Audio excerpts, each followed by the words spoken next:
espíritas forem adentrando, a gente vai aceitando. Hoje, com muita felicidade, recebemos o nosso querido amigo, irmão, trabalhador do movimento espírita, não só de uma casa, tem a casa que adotou, não foi, Feu? Mas tá aí no movimento espírita, levando alegria para as pessoas, tocando sanfona. Vi uns vídeos essa semana aí de uns sanfoneiros nos hospitais, enfim, nos centros espíritas nesse período de São João. E é uma alegria muito grande estar com o Feu aqui hoje, trazendo algumas reflexões sobre o centro espírita e assistência espiritual. Para começar, eu queria fazer só a leitura de uma mensagem que está no livro Educandário da Luz, que destina-se exatamente a falar sobre o centro espírita. A mensagem é assim, eu vou admitindo aqui o pessoal. O centro de espiritismo evangélico, por mais humilde, é sempre santuário de renovação mental na direção da vida superior. Nenhum de nós que serve, embora com a simples presença a uma instituição dessa natureza, deve esquecer a dignidade do encargo recebido e a elevação do sacerdócio que nos cabe. Nesse sentido, é sempre lastimável duvidar da essência divina da nossa tarefa. O ensejo de conhecer, iluminar, contribuir, criar e auxiliar que uma organização nesses moldes nos faculta, procede invariavelmente de algum ato de amor ou de alguma sementeira de simpatia que nosso espírito, ainda não burilado, deixou à distância no pretérito escuro que até agora não resgatamos de todo. Um centro espírita é uma escola onde podemos aprender e ensinar, plantar o bem e recolher-lhe as graças, aprimorar-nos e aperfeiçoar-nos os outros na senda eterna. Quando se abrem as portas de um templo espírita cristão ou de um santuário doméstico dedicado ao culto ao evangelho, uma luz divina acende-se nas trevas da ignorância humana e, através dos raios benfazejos desse astro de fraternidade e conhecimento, que brilha, que brilha para o bem da comunidade. Os homens que dele se avizinham, ainda que não desejem, caminham sem perceber para a vida melhor. Então, sem mais, eu vou passar para Felipe iniciar as reflexões da noite de hoje. Boa noite, gente. Boa noite a todos. Uma felicidade estar aqui hoje, podendo contribuir um pouco com esse tema tão pertinente, né? Que é o papel da casa espírita, o conceito de casa espírita, que no fundo diz respeito a todos nós, né? Todos nós somos células que compõem o grupo espírita, o movimento espírita, enfim. Então, é de muita pertinência trazer esse tema à tona, principalmente com esse cenário, né, de transação planetária e um cenário também que começa há 2000 anos atrás, né, quando Jesus ingressa na Galileia para testemunhar e divulgar, né, a palavra de Deus. E ele encontra, assim como hoje nós encontramos, né, esse cenário muitas vezes é difícil, um cenário contundente, por conta da própria relação humana com nós mesmos. Jesus também encontrou lá 2000 anos atrás, quando ele começou a divulgar o Evangelho de Deus. Então Jesus ingressa na Galileia com essa intenção de divulgar o Evangelho e encontra, de um lado, pensamentos, movimentação artísticas, o florescimento de ideias maravilhosas, filosóficas, né? Desde lá os pré-socráticos, né? Com Anaximandro, Anaxímenes, Tales de Mileto, passando por Sócrates, Platão, Aristóteles, até chegar à era dele. Então, ele, por um lado, encontra isso na Grécia, mas, por outro, também ele encontra o pensamento primitivo, né? O instinto primitivo humano, sem falar de Roma também, né? Eu falei da Grécia, mas falando um pouquinho de Roma também, o exército, a irrigação, os correios, enfim, todo esse aparato sistemático, né, de Roma. Mas também, por outro lado, ele encontra essa perversidade, essa violência, né, típica do instinto primitivo humano, com a escravidão, com a subjugação da figura feminina, enfim. Mas mesmo assim, né, a duras penas, ele divulga a palavra de Deus, ele divulga o evangelho, né? E ao final ele é sacrificado, ele é crucificado, ele é assassinado por conta disso. Um pouco mais à frente, a gente também tem como exemplo Paulo de Tarso, né? Isso está exposto no livro Paulo e Estevão, psicografado por Chico, né, pelo Espírito Emmanuel. E Paulo também chega um momento em que ele vai divulgar, né, o evangelho, vai divulgar a palavra.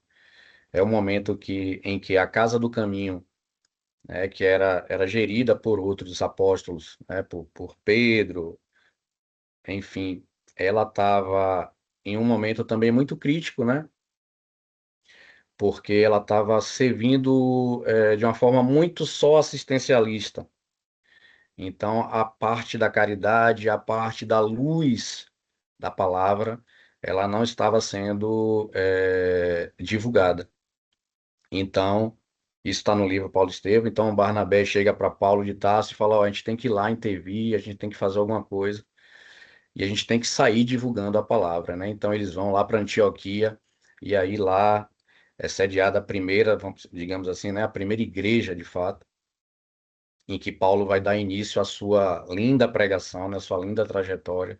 E lá ele encontra dificuldades também, né? Muito embora ele tenha passado por outras dificuldades, né? No deserto, né? Depois de Jesus ter se materializado para ele, ele vai para o deserto, cego. Em Antioquia ele encontra muitas dificuldades também. Dificuldades do ponto de vista humano, né? Paulo, ele era Paulo de Tarso era um orador assim, um exímio orador, né? Mas no começo ele teve muita dificuldade com isso. Então, quando ele vai começar a divulgar a palavra na igreja de Antioquia, Barnabé percebe que ele não tem muito traquejo, né, com essa coisa. Então Barnabé fala: ó, Paulo, vamos dar um tempinho, você vai ficar fazendo outras atividades e não vai divulgar a palavra agora. Então Paulo passa mais ou menos uns 2 anos, né, sem palestrar, sem fazer oratório. Enquanto isso, ele vai ali se misturando, convivendo com as pessoas que estavam ouvindo outros palestrantes. Então ele passa a entender aquelas pessoas, ele passa a vivenciar e ele passa também a instruir aquelas pessoas, porque as pessoas muitas vezes não entendiam o que o palestrante estava falando e Paulo estava ali sentado no meio deles e Paulo acabava explicando. Então ele foi pegando também muita experiência, né, com isso, que no fundo é uma caridade. E aí, quando ele passa a palestrar em Antioquia, ele é brilhante, né? As pessoas sentiam mesmo a palavra dele no coração.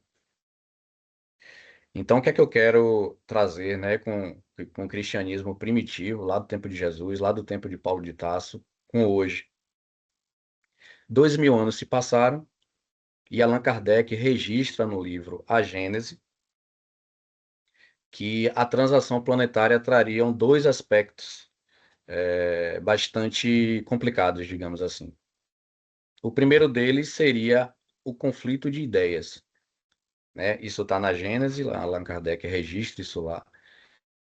Então, o conflito de ideias entre os seres humanos seria um dos pontos cruciais, né, marcantes da transição planetária. E a gente vê muito isso hoje, né? Não só em qualquer instituição, né? Seja religiosa, seja profissional, a gente a gente vê, principalmente na internet, né, nas redes sociais, a gente vê essa questão do conflito das ideias, né? As pessoas falando muitas vezes com muita arrogância, né?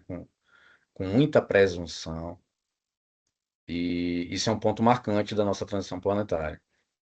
O outro ponto marcante também, que está registrado na Gênese por Allan Kardec, é a questão da. Deixa eu relembrar, é a questão da doença mental, né? Que isso também é até reforçado por Joana de Ângeles, onde Allan Kardec fala que haveriam muitas pessoas com doença mental, muitas pessoas acometidas por loucura e muitas pessoas iriam suicidar por conta disso. Então a gente vê muito isso hoje também, né? São as duas grandes marcas, então, da transição planetária. Então, nesse contexto, gente, né, de tantas dificuldades, né, encontradas para a divulgação do Evangelho, essas dificuldades da transição planetária, ganha um relevo muito grande essa nossa discussão de hoje, da função da casa espírita, né? Qual o verdadeiro papel da casa espírita, que somos nós. Isso ganha um relevo muito grande. Com essa questão da definição, eu fiz uma pesquisa, né? Eu procurei e eu achei um livro do próprio Conselho Federativo da FEB, né? Que se chama. Deixa eu mudar aqui o slide.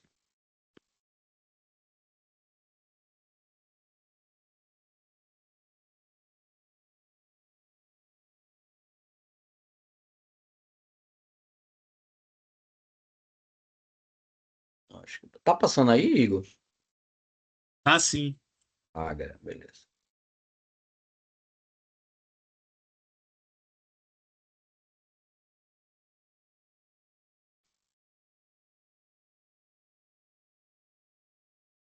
Deixa eu só me encontrar aqui rapidinho.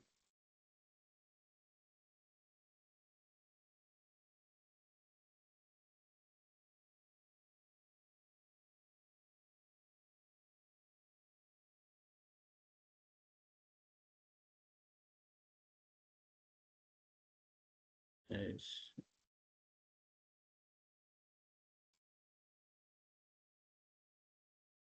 Pronto.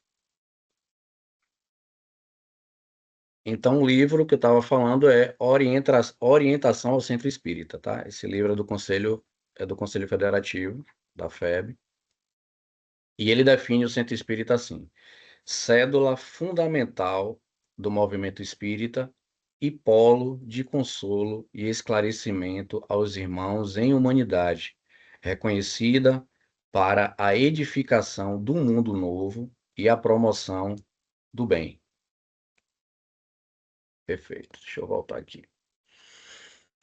Então, gente, quando eu falei de Allan Kardec, que ele registrou esses esses pontos de conflito, né, que aconteceriam na transição planetária, quais sejam o conflito de ideias e a doença mental, especificamente em relação ao conflito de ideias, eu quis dizer que existe um mundo velho, né, de tendências velhas, que não quer largar o bastão.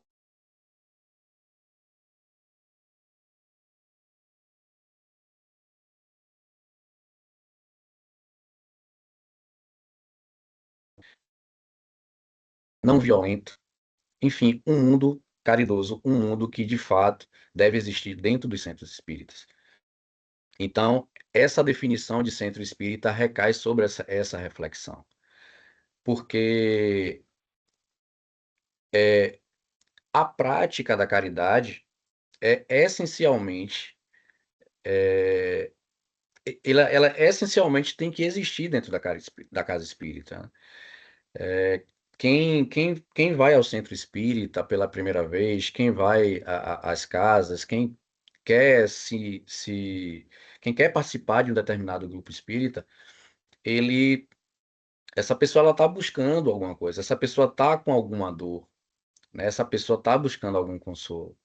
Então, nós, enquanto participantes ou frequentadores de determinada casa espírita, a gente tem o dever de primeiro acolher essa pessoa e depois instruir, mas, sobretudo, primeiramente acolher. né? Se uma pessoa chega com fome na casa espírita, com sede, com fome, com frio, a gente primeiro tem que dar o agasalho, a gente tem que dar a sopa para depois instruir, né? Não vai, uma pessoa não vai chegar com fome e com frio e a gente vai começar a falar de Allan Kardec, né, de Chico Xavier, porque isso não é caridade. Uma vez perguntaram a Allan Kardec, qual dos dois tipos de grupo espírita ele teria preferência, de um grupo mais estudioso, com pessoas intelectuais, com pessoas estudiosas da doutrina, ou um grupo menos estudioso, com pessoas, né, digamos assim, né, sem, sem muita instrução, né, pessoas mais humildes, mas extremamente caridosas. E Allan Kardec, ele fala que a preferência dele seria para esse grupo, com pessoas caridosas. Então a gente percebe que a função do centro espírita não é só instruir, mas, sobretudo, a caridade, certo? Eu vou avançar aqui nos slides para a gente poder acompanhar o raciocínio.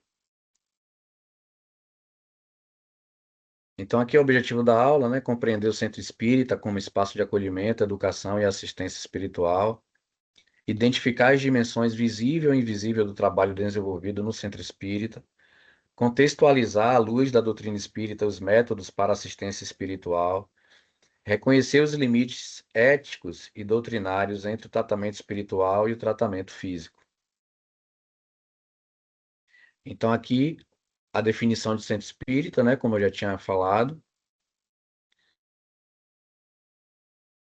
cédula fundamental do movimento espírita e polo de consolo e esclarecimento aos irmãos em humanidade, reconhecida para a edificação do mundo novo e a promoção do bem.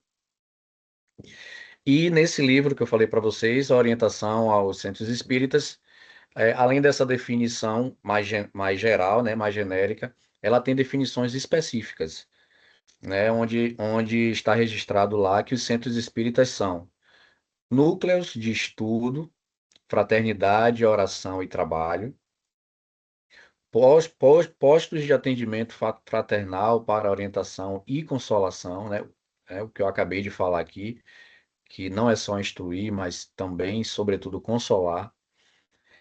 Casas para todas as idades, crianças, jovens, adultos e idosos. Núcleos de simplicidade cristã,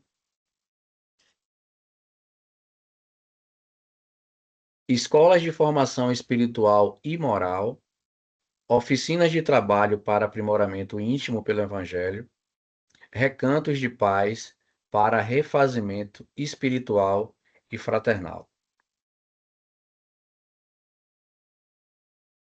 Então, aqui está a definição mais genérica e mais específica sobre o centro espírita, né?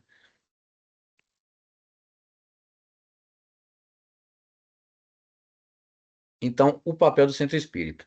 A missão central: propagar a doutrina espírita para a renovação do bem, integrando-o na família e na sociedade, com vistas ao progresso moral e espiritual de todos. Propagar: divulgar o espiritismo com estudo, palestra, livros e evangelização da infância à terceira idade. Acolher: orientar e amparar todos que buscam o centro em clima de fraternidade e diálogo respeitoso. Unificar: unir-se aos demais centros para confraternização e permuta de experiências, conforme a orientação de Kardec. Evoluir: conduzir os encarnados e desencarnados ao progresso moral e espiritual, aplicando-lhe a lei do amor.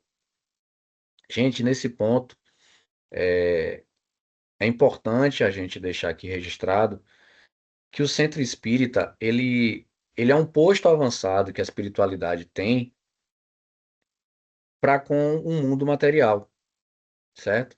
É, é o ponto que a espiritualidade tem, né? É o posto que ela tem para poder não só dar assistência espiritual, mas também para poder manter a comunicação mesmo, de fato, né? Aí que entra o papel da mediunidade, né?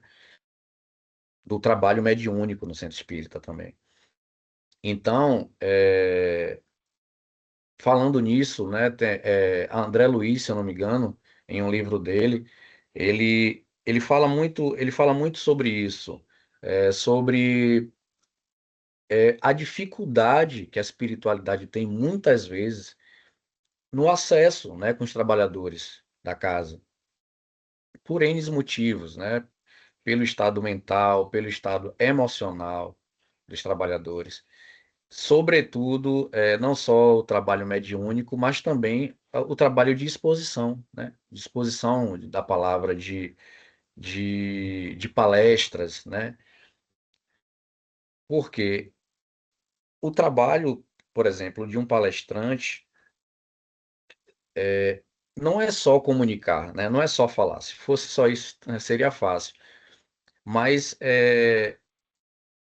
o trabalho, sobretudo, de você tocar o coração de quem está ali, né? De você divulgar, de você divulgar a doutrina, mas divulgar com o coração.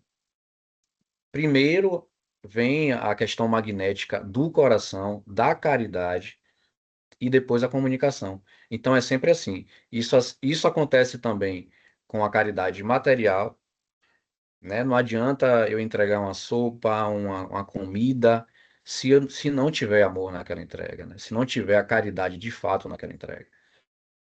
Então, a caridade a gente vê que é o ponto central e fundamental de toda e qualquer casa espírita. Então, o que André Luiz quis dizer com isso é que esse acesso muitas vezes é difícil, e isso dificulta muito o trabalho da espiritualidade, tanto nas reuniões mediúnicas, tanto na questão da exposição espírita, né? Nas palestras, nos estudos sistemáticos dirigidos, enfim. Então, essa é uma das dificuldades que a espiritualidade encontra. Mais adiante, aqui, o que eu estava falando agora, dimensões visível e invisível do trabalho. Então, no plano material, na dimensão visível, né? Nós temos o atendimento fraterno ao público, a evangelização e estudo doutrinário, a aplicação de passes, assistência social espírita, reuniões mediúnicas e desobsessão. No plano espiritual, atuação dos espíritos mentores e protetores, proteção e trabalhos de desobsessão, irradiação de energias benéficas, passes espirituais complementares e vigilância e organização do plano espiritual.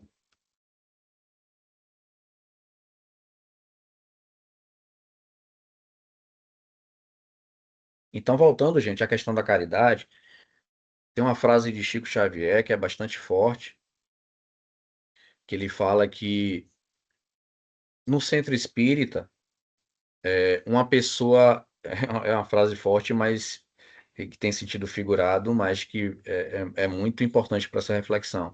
Ele fala que no centro espírita, em síntese, uma pessoa cospe e a outra tem que estar com um pano para limpar, né? Isso é uma reflexão muito forte para todos nós, porque a gente percebe, né? Eu falo isso porque logo quando eu entrei, né, no movimento e tal, eu percebi isso.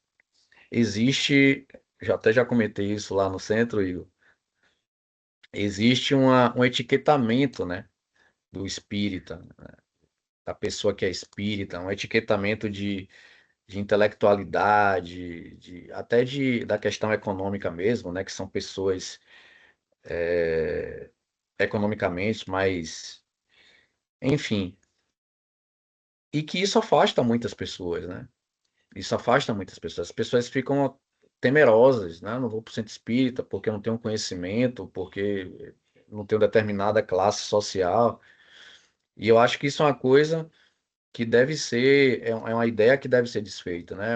É uma etiqueta que nós que estamos agora, né, no movimento, sobretudo, né, na, na- aqui nas casas espíritas de Salvador, a gente tem que tentar desconstituir, descaracterizar isso, essa ideia, esse etiquetamento, né? E a gente só vai conseguir fazer isso com a caridade. E muitos grupos espíritas, muitas casas espíritas, elas se desfazem, elas fecham por conta disso. Por conta daquilo que Allan Kardec falou lá sobre a transição planetária, do conflito de ideias, né? A pessoa começa a trabalhar no centro, aí a pessoa começa a ficar vaidosa, e sem perceber, a pessoa deixa de focar no ser humano e começa a focar em ideias, começa a focar em qualquer outra coisa que não seja o ser humano. Então, o centro espírita ele tem que estar a serviço do ser humano e não o ser humano estar a serviço do centro espírita, né? Essa é a ideia. A gente vê muitos conflitos dentro do centro espírita por causa disso, né? Por conta da vaidade, por conta do deixar de lado o principal, que é o ser humano, que é a caridade.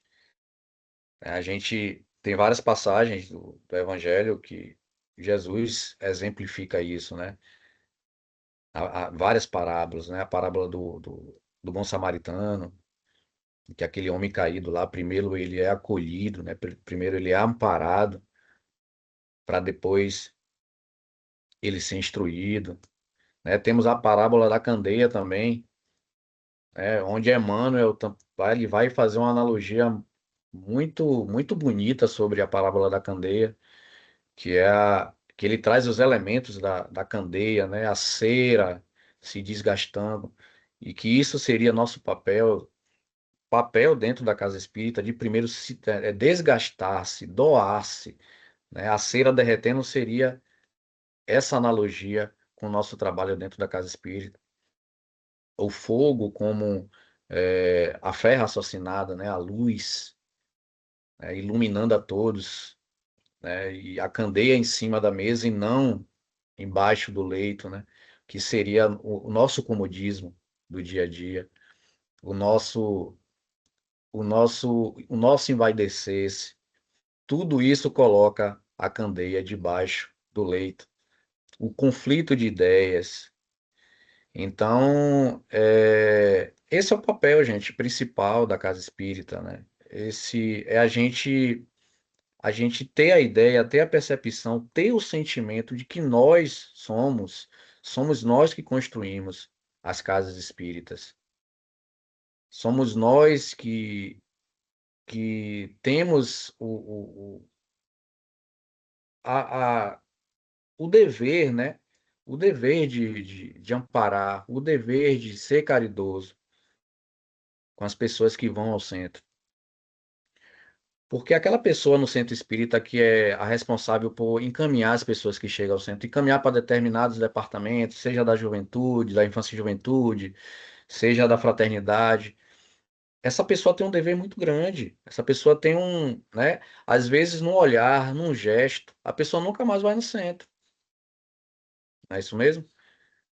O palestrante ali que está falando, não com o coração, mas com a vaidade, com aquela coisa mais intelectual.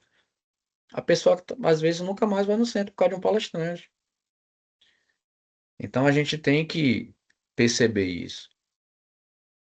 Nós, como trabalhadores, nós, como frequentadores dos centros. Às vezes, nem é o trabalhador, mas você está frequentando o centro, você trata uma pessoa mal, ela nunca mais volta lá. Você só como frequentador. Então, independente de quem trabalha, de quem não trabalha, nós somos o templo. Jesus já falou isso. Nós somos o templo. Vamos esquecer o templo material. Nós somos o templo espiritual da palavra, independente de você estar dentro de um centro espírita ou não. Então, nós somos centros espíritas ambulantes. Como é que nós temos sido centros espíritas dentro de nossas casas, com as nossas famílias, que é onde essa prática primordialmente começa, né? Tem gente que tem pessoas que no trabalho são pessoas dóceis, maravilhosas, dentro de casa são nazistas, né? Hitler. Às vezes ao contrário, né? Dentro de casa são doces e tal, mas no trabalho, na tratativa lá fora, são pessoas extremamente violentas, pessoas extremamente irritadas. Então, o centro espírita, ele tem que estar na gente a todo momento. E institucionalmente falando, né, sobretudo institucionalmente falando, é isso que compõe, né, coletivamente a casa espírita. Deixa eu avançar um pouco mais aqui.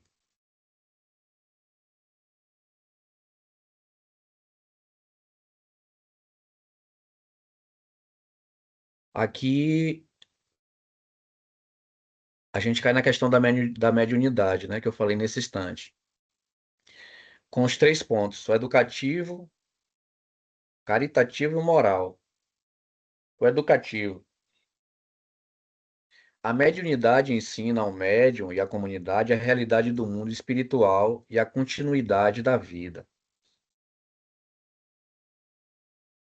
Outro ponto. Pela mediunidade, consolamos, curamos, amparamos espíritos sofredores e encarnados em dificuldade. Caritativo no sentido de caridade, viu, gente? O moral. O exercício responsável da mediunidade exige disciplina, humildade e constante aprimoramento moral do instrumento. Aí está um ponto interessante, né? Principalmente nesse trabalho mediúnico, né? A gente sabe que é um trabalho, esse trabalho da mediunidade, ele é muito sensível e crucial para qualquer casa espírita. Tem muitas coisas que acontecem, né, que são verdades, por mais que a gente pense que é mentira, mas acontece, né, de centros espíritas. De, por exemplo, a gente tem essas histórias, né, mas que são histórias verdadeiras de centros espíritas que têm gaiolas no quintal, e de se falar que os espíritos estão lá presos e tal, que estão em tratamento de desobsessão, né? Do médium passar óleo na cabeça das pessoas, vai dizer que está sendo ungido ali, enfim. Tem essas coisas que acontecem e é que a gente tem que ter muito cuidado, né? O médium tem que ter muito cuidado. E o espírito que lhe induz o médium despreparado a isso, o espírito ele está ali se acabando de dar risada. Ele está ali se acabando, se acabando de fazer chacota com essas situações. Então, o papel do médium, nesse ponto, ele é muito importante, né? A questão do acesso, como eu tinha falado antes, o médium está plenamente, né, dando acesso à espiritualidade para essa comunicação, para evitar esse tipo de situação, né? Para que seja um trabalho realmente sério, um trabalho de identificação do espírito que está ali querendo se comunicar. Então, é um ponto também crucial na casa espírita. Muitos centros espíritas, eles são respeitados ou desrespeitados por conta desse ponto, certo? E, sobretudo, o médium está sempre vigilante, né? Não só o médium, todos os outros, mas nesse ponto, né, do trabalho mediúnico, está sempre vigilante com suas emoções, com seus pensamentos. Porque, assim, não é fácil, né? Mas atingir determinada vigilância, atingir um pensamento e um sentimento mais alto, isso acontece. Agora, assim, é muito difícil a gente manter, né, esse sentimento, esse pensamento elevado. Então, chegar lá não é nem a grande dificuldade. A dificuldade é você manter. É isso que vai diferenciar cada um de nós, né, na questão evolutiva. Então, Se eu chego a um sentimento elevado, a um pensamento elevado, mas eu não mantenho, eu voltei ao zero, né? Eu voltei ao zero. Não voltei ao zero na questão da minha caminhada, né? Não é que isso vai zerar a minha caminhada, mas quanto ao sentimento e quanto ao pensamento, se eu não manter, né, ele vai retroceder. Então o médium também tem que estar muito, muito vigilante nesse sentido, que é um trabalho muito sério, né? Então, gente, nesse livro, A Orientação ao Centro Espírita, um livro disponibilizado pelo Conselho Federativo Nacional, da FEB, ele, ele destaca 5 pontos,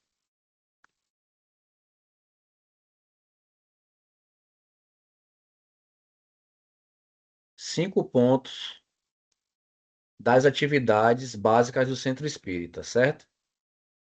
Primeiro, palestras públicas, temas abordados à luz da doutrina espírita para o público em geral. Segundo, o estudo do Espiritismo. Então, todo centro espírita tem que ter essas 9 atividades, certo? Estudo do Espiritismo, reuniões programadas, metódicas e constantes. ESG, obras básicas e outros estudos. 3. Atendimento espiritual, recepção, diálogo fraterno, evangelho, passe, água magnetizada e evangelho no lar. O evangelho no lar é um dos pontos também fundamentais, né? Que todo centro espírita deve tá sempre falando sobre isso, sobre a importância do evangelho no lar, né? Que é uma prática que traz luz às nossas casas mentais, não só a casa física, né? Mas sobretudo as nossas casas mentais. Estudo da mediunidade, ponto 4. Esclarecimento, orientação e preparo dos trabalhadores para atividades mediúnicas. 5. Reuniões mediúnicas, assistência a espíritos desencarnados necessitados de orientação e esclarecimento. 6. Evangelização infanto-juvenil, atividades programadas e acolhedoras para crianças e jovens à luz da doutrina. 7. Acolhimento às famílias, reuniões com temas relacionados à vida familiar à luz do Espiritismo. 8.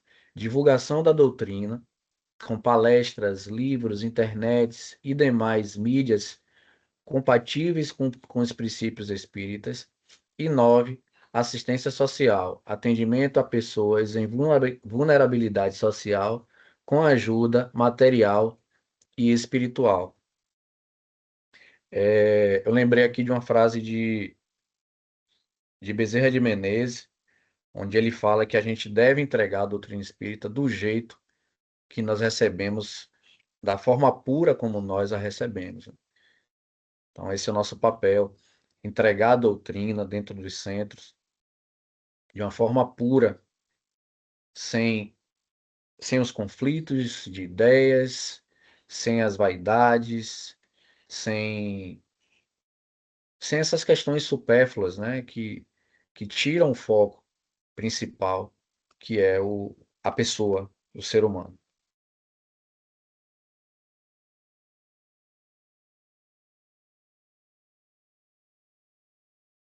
Bom, aqui vamos falar um pouco sobre o passe espírita, né? Ainda com base no livro que eu falei, A Orientação ao Centro Espírita, que ele fala que o passe é transmissão de energias fluídicas de uma pessoa, o aplicador de passes, para outra pessoa que as recebe, ambos em clima de prece com assistência dos espíritos superiores. Preparo interior. Quanto mais elevado o pensamento em prece, maior o poder de radiação. O passe começa antes das mãos, é aquilo que eu tinha comentado nesse instante, né, sobre o sentimento, né, do médio passista, ali, os sentimentos, os pensamentos, e da pessoa também que está recebendo. O outro ponto, postura do passista, discrição, simplicidade cristã, sem adereços excessivos, perfumes ou gestos exóticos que desviem a atenção. Outro ponto, efeito no receptor, reajuste físico, psicológico, mental e obsessivo. É meio, não finalidade do espiritismo. Então, esse ponto aqui que ele fala que é meio e não finalidade do espiritismo é importante também a gente só falar um pouquinho sobre isso, que muitas pessoas vão ao centro espíritas muito em busca das questões do fenômeno, né? De falar com um familiar, com um ente querido que perdeu. Tem pessoas que só vão por causa do passe.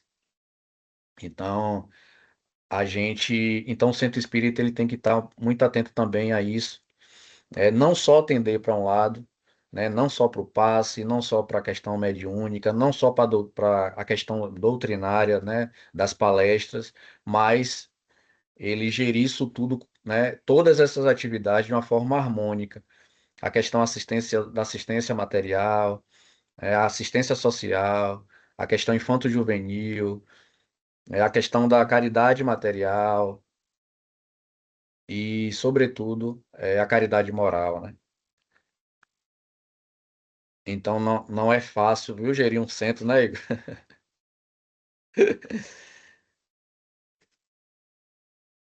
Limite éticos e doutrinários. Tratamento espiritual, tratamento médico. O centro espírita oferece conforto espiritual, passes e prece como complemento. O trabalhador espírita deve orientar o irmão a buscar o tratamento médico adequado, né? Porque muitas vezes existem orientações e a pessoa fica achando que só a assistência espiritual vai resolver, né? Não, gente, né? Tem todo aí um complemento, né? A pessoa que está precisando da assistência médica, ela deve ser orientada, né? De que, assim como a assistência psicológica, né? Psicanalítica, etc. Porque às vezes só uma coisa não resolve, né? Tem que ter acompanhamento em conjunto. A integração entre assistência espiritual e medicina é necessária e saudável. O passista nunca deve prescrever medicamentos, diagnosticar doenças ou indicar interrupção de tratamentos. O centro espírita não substitui hospitais, psicólogos ou outros profissionais de saúde. Então, exatamente o que eu falei agora. Aqui são as referências, né, do nosso estudo. E em síntese, gente, era isso que eu queria falar. Obviamente que a gente não está aqui para esgotar nenhum assunto, né? Esse tema é um tema muito amplo e um tema que deve ser bastante debatido entre nós, frequentadores, trabalhadores das casas espíritas, porque, como eu falei, né, muitos centros fecham, muitos centros se dissolvem por conta dessas questões, né, do não praticar essas atividades, do não estar atento à consonância e à harmonia dessas atividades, da falta de caridade, né? A gente tem que ter como princípio basilar a caridade. E a gente vê pouco isso às vezes nos centros espíritas, né? Tem centros que a gente vai, tipo, poxa, que centro acolhedor, que eu me senti em casa. Então é esse sentimento, acho que as pessoas devem ter ao irem, ao procurarem os centros espíritas, né? A pessoa está indo lá com dor, a pessoa está indo lá com perdas, a pessoa está indo lá com fome espiritual, com fome física. Então, a gente tem que estar sempre atento a essas questões. Então, é um debate muito pertinente por conta disso. Igor, se você quiser abrir para perguntas, alguma coisa que ficou nebulosa, se alguém tiver alguma dúvida. Vamos lá, a gente sempre abre para perguntas, Phil. Você trouxe algumas reflexões, você estava trazendo, eu estava anotando algumas coisas. Quando você falou da simplicidade da casa espírita, eu me recordo de uma comunicação na mediúnica que tivemos alguns algum tempo atrás, recentemente, não tão longe. Não me recordo exatamente qual é a data, a gente tem gravado as reuniões para depois transcrever, e essas mensagens que são transcritas a gente usa como fundamentação para as atividades doutrinárias, Ah, que né? legal. E aí, para estabelecer temas e tudo mais. Bom, e aí, recentemente, uma trabalhadora da casa, que já se encontra no plano espiritual, trouxe exatamente uma mensagem sobre a manutenção da simplicidade da casa espírita. Então, ela nessa mensagem, ela trouxe a ideia, a lembrança, na verdade, de que a nossa casa, especificamente, ela nasceu vindo de pessoas simples, pessoas pobres, simples materialmente falando, Sim. espiritualmente também. Pessoas que não tinham grande escolaridade, né? Alguns filhos de escravos alforriados. É, então, dentro desse contexto de simplicidade, ela pedia encarecidamente que a gente não perdesse a essência da simplicidade, né? Quanto mais simples for a casa espírita, mais efetivo, mais fácil fica o trabalho da espiritualidade maior, né? Muitas vezes a gente pode estar perdido nisso também, Sim, né? Às vezes exatamente.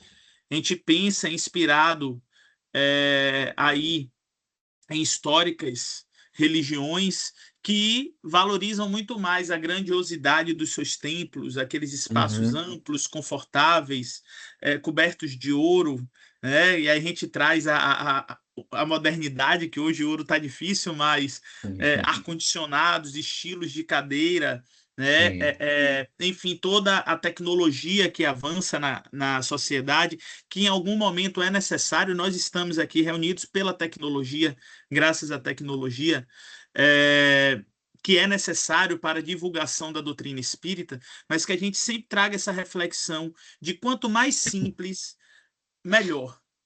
E eu Verdade. tenho relido alguns livros bases da doutrina espírita, a gente está planejando algumas atividades, workshops lá no grupo, e eu tenho relido algumas bases da doutrina espírita.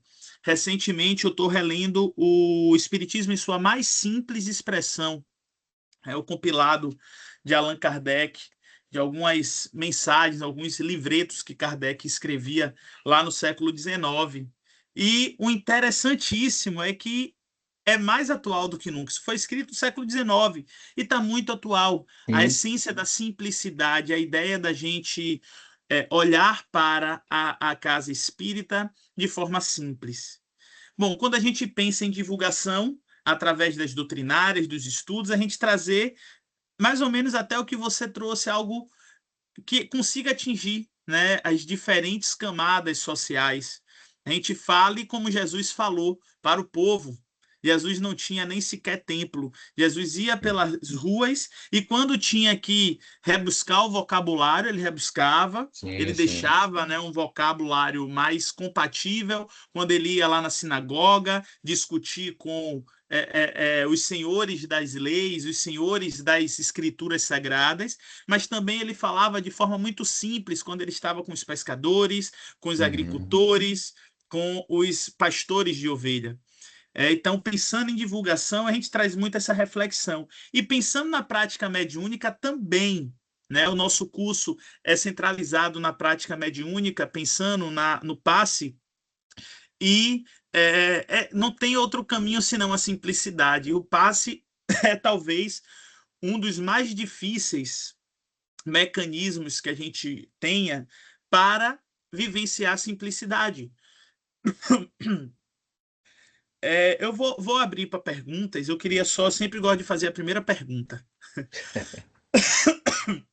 mas essa reflexão ela é muito importante que você trouxe em relação à simplicidade da casa espírita, a simplicidade do físico, a simplicidade do espiritual, da forma que a gente acolhe, da forma que a gente ouve, da forma que a gente fala.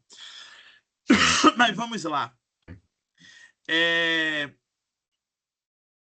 Como um trabalhador espírita pode saber se está realmente servindo como instrumento de assistência da espiritualidade dentro da casa espírita? Na sua opinião, ele está ali. aplicando um passe, ele está no intercâmbio mediúnico, ele está ah, na recepção, no atendimento fraterno, mas não basta só estar, né? Como o Feu mesmo falou, não basta só estar naquele local. É preciso estar de coração, é preciso estar emocionalmente ali. Então, quais são, na sua opinião, Feu, o que é que você acha que a pessoa, quais os marcadores que a pessoa pode ter para dizer, de fato, eu estou a serviço da espiritualidade? Igor, eu acho que o marcador principal é aquele que está lá no seu o número da questão agora, está lá no livro dos Espíritos, né?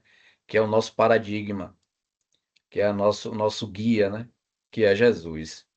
Então, eu acho que quando a gente fizer essa pergunta, né, que você me fez agora para nós mesmos, acerca da humildade, acerca do amor, acerca da fraternidade, da caridade, a gente tem que ter como parâmetro o Mestre Jesus, né, que nos deu aí a grande lição de humildade, já nascendo, né, na aldeia de Belém, na manjedoura, e tantas outras lições de humildade, de amor, de caridade que ele nos deu. Então, eu acho que o, o grande norte, o grande guia, né, o livro guia que nós temos é Jesus. Quando eu achar que eu estou sendo humilde demais, penso em Jesus, penso na sua humildade, que certamente eu vou me constranger e tentar ser mais humilde. Então, acho que é por aí. Maravilha. Alguém quer fazer alguma pergunta? Iniciar?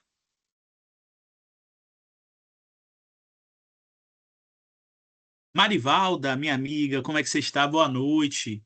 Pode fazer sua pergunta. Boa noite a todos. Muito obrigada pela oportunidade. Estou gostando demais do curso, tem me ajudado muito, abrindo meus conhecimentos, ampliando, né?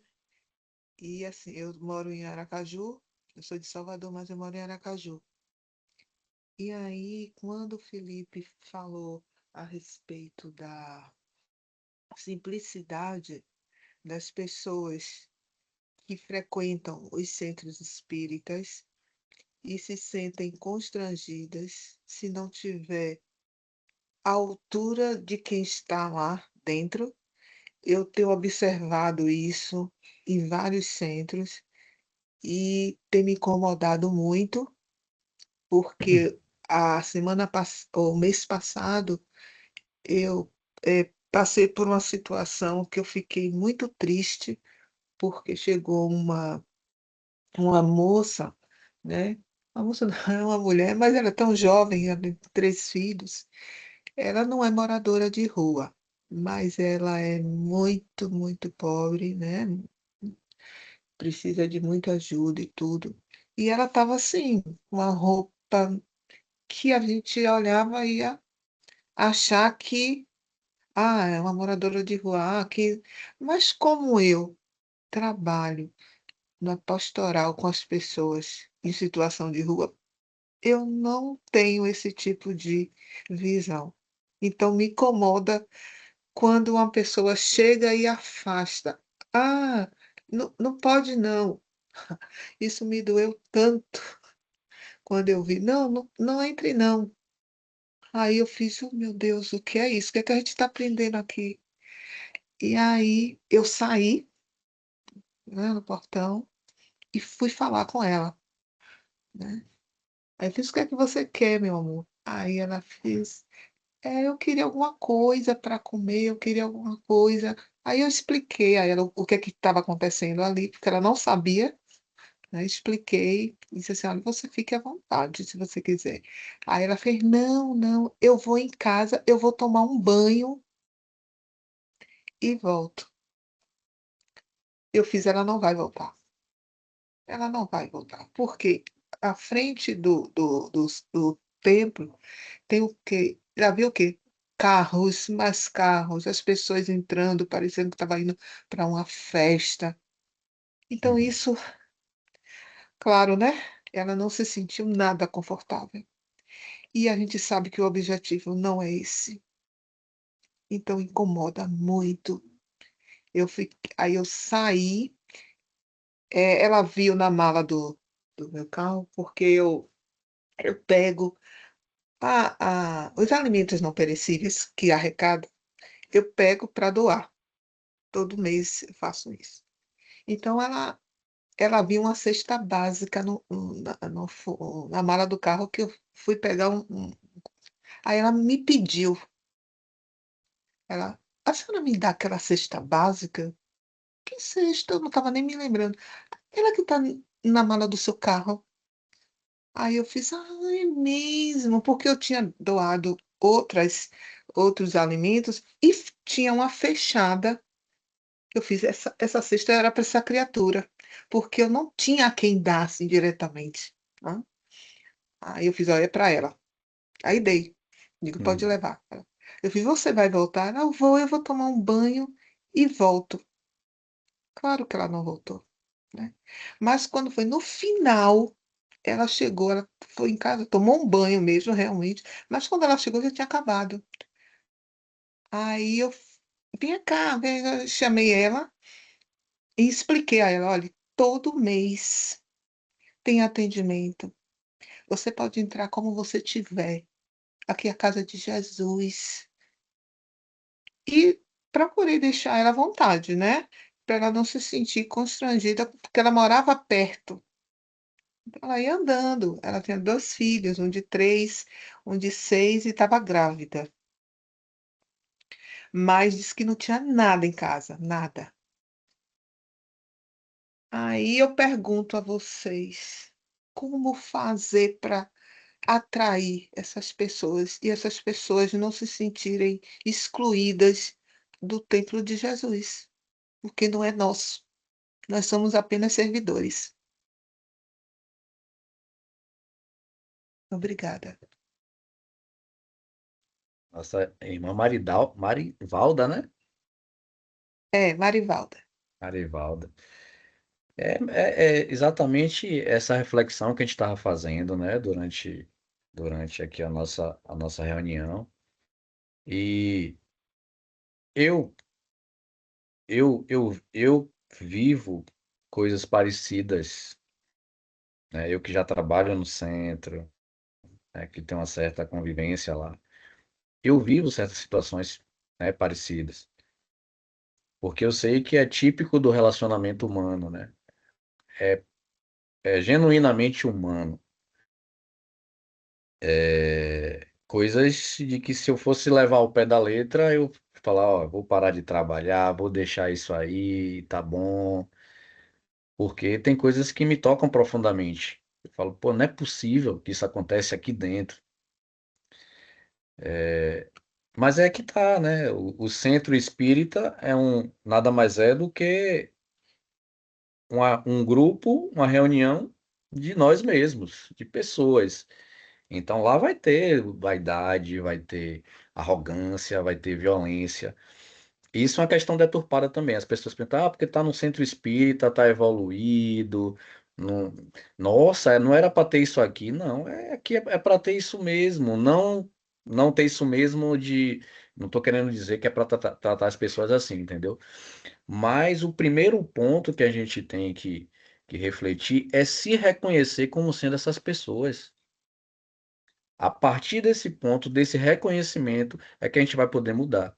Porque muitas pessoas fazem isso, agem dessa forma, como como a senhora relatou aí, que agiu com essa senhora, e não se dão conta. Acham que estão no direito, acham que estão ganhando bônus lá no céu por estar trabalhando no centro espírita. Entende? Então, o primeiro ponto é o reconhecimento. Centro espírita é sim um lugar de reunião de pessoas imperfeitas, de pessoas que estão no hospital moral, de pessoas que estão precisando de auxílio, né? Nós, trabalhadores, estamos precisando diariamente de vigilância, de auxílio, porque nós somos essas pessoas imperfeitas.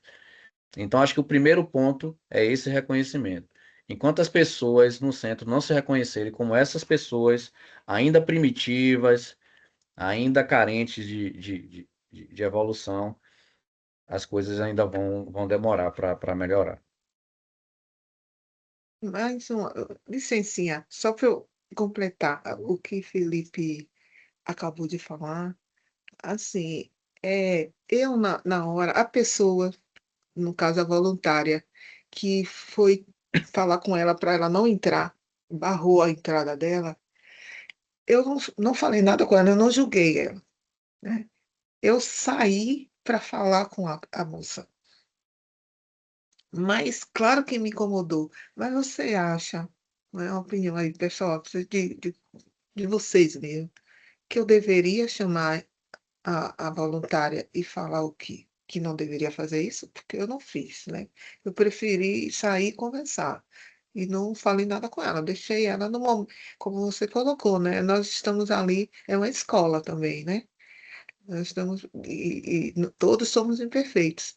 Esperar que ela se toque, porque ela pode fazer outras vezes, até com outras pessoas. E para que feche esse ciclo, digamos assim, de barrar as pessoas mais humildes, que simples, que querem entrar, mas não se sentem bem. Eu acho que tudo posto com amor é válido, né? Se for, né, não que com essa fala você vá julgar, né? É, que ela pode também revidar de uma forma mais violenta, né? Mas eu acho que tudo com amor é válido, né? O amor toca o coração das pessoas. Então, às vezes no centro eu também tenho esse cuidado, mas eu tento ao máximo quando eu vou falar sobre algo que eu não gostei, eu respiro, passo um dia, dois e tal. Depois eu falo com amor sobre aquilo e às vezes surte efeito. Ah, muito obrigada, Felipe. Gostei Nada. da sua sugestão. Muito obrigada mesmo. Eu vou passar a palavra para a Júlia, e antes eu queria também trazer um ponto importante, né? Quando o Felipe diz que o centro é formado por espíritos encarnados, somos nós, e desencarnados também, mas a gestão ali do centro, da recepção, do material, tudo é nossa responsabilidade. E eu me pergunto, eu me questiono muito também, nós estamos inseridos em uma comunidade muito carente, né? Ali na Cidade Baixa, na Massaranduba, a gente acaba acolhendo pessoas não só da própria Massaranduba, mas do Uruguai, Baixa do Petróleo, que são comunidades violentas, carentes, que muitas vezes não têm sequer senso de coisas básicas como higiene, o cuidado, assistência à saúde, então alimentação de qualidade. Então a gente está inserido nisso.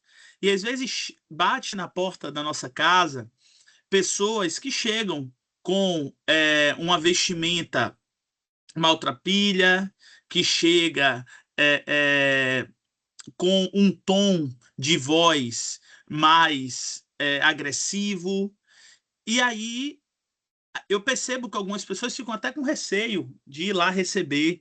Não, quando é assim, manda um homem para ir lá receber, porque, né, se for alguma coisa mais grave ali, pensando em violência e tudo mais. E a gente vem conversado sobre isso a respeito da recepção da Casa Espírita. A gente vai fazer um workshop, a gente vai ter uma série de workshops a partir do próximo mês. A gente vai fazer um workshop sobre recepção da Casa Espírita.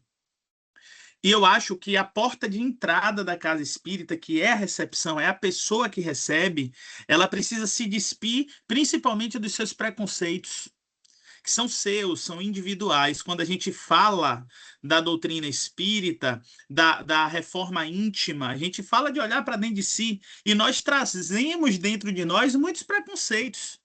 Preconceitos raciais, preconceitos sexuais, sobre orientação sexual, sobre grau de escolaridade, sobre como se aquela pessoa que não tivesse escolaridade, isso é muito comum a gente ver, não pudesse opinar, não tivesse a sabedoria da vida.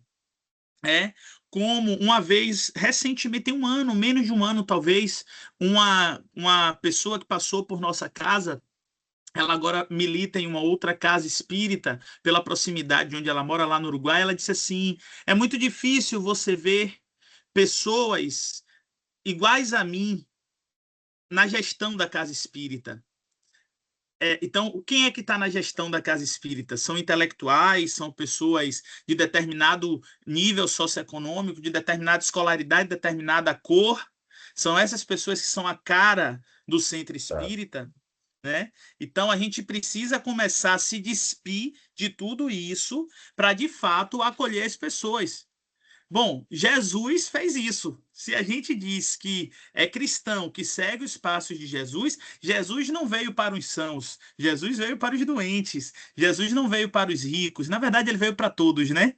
Mas ele veio principalmente para o pobre, o abandonado, os marcados pela sociedade. Jesus esteve ao lado dos menos favorecidos e o acolheu e o abraçou e nós, como templos cristãos, precisamos trabalhar em nós esses preconceitos, né, que nutrem a nossa vaidade. Porque quando a gente começa a olhar para o outro com essa condição de que ele é menos favorecido por não ter escolaridade. Então, eu sou mais inteligente do que ele porque eu tenho escolaridade. Então, eu sou melhor do que ele porque eu moro em determinado bairro distante dali. E a gente começa a ter essas visões eu tenho 30 anos de doutrina espírita, né? Igor, nasci na doutrina espírita. Eu tenho 31 anos de doutrina espírita. Então chega um jovem agora na casa espírita e não pode opinar porque é muito jovem. Quantas vezes eu comecei meu trabalho na casa espírita, administrativo de gestão, com 13 anos de idade, com Dona Marisete, a ex-presidente dessa casa, convidando a gente para assumir o departamento de divulgação doutrinária. E aí, quantas vezes eu ouvi dos meus pares dentro da casa espírita dizer assim: você é muito jovem. E aí a gente desconsidera o nosso passado espiritual, a gente desconsidera as vivências do espírito que podem, em algum momento, estar se manifestando ali, né? A gente desconsidera todo um arcabouço extracorpóreo. Então, são reflexões que a gente precisa trazer. Todas as vezes que a gente vai na FEB, eu falo com o pessoal da Federação Espírita o seguinte: a juventude espírita precisa estar inserida na gestão da casa espírita. A Exatamente. juventude espírita precisa estar lá, ajudando no departamento mediúnico, no departamento doutrinário, ajudando na gestão, não somente porque eu fiz essa crítica, que é o último congresso espírita que eu fui, tinha um bocado de jovem espírita direcionado para a livraria, para carregar livro, para carregar bujão de água, para fazer trabalhos que são braçais, para ficar ali distribuindo panfleto na frente do Congresso. Direciona-se o jovem para isso. Qual o espaço que se abriu para o jovem falar no plenário espírita? Qual o espaço que se abriu para o jovem ajudar na articulação com os expositores espíritas de outros estados, por exemplo? Que é uma forma de você também aprender a fazer. Então, a gente precisa refletir sobre isso, porque a casa ela é cristã. E Jesus ele veio principalmente para os menos favorecidos. Perfeito. Então vamos lá, Ju.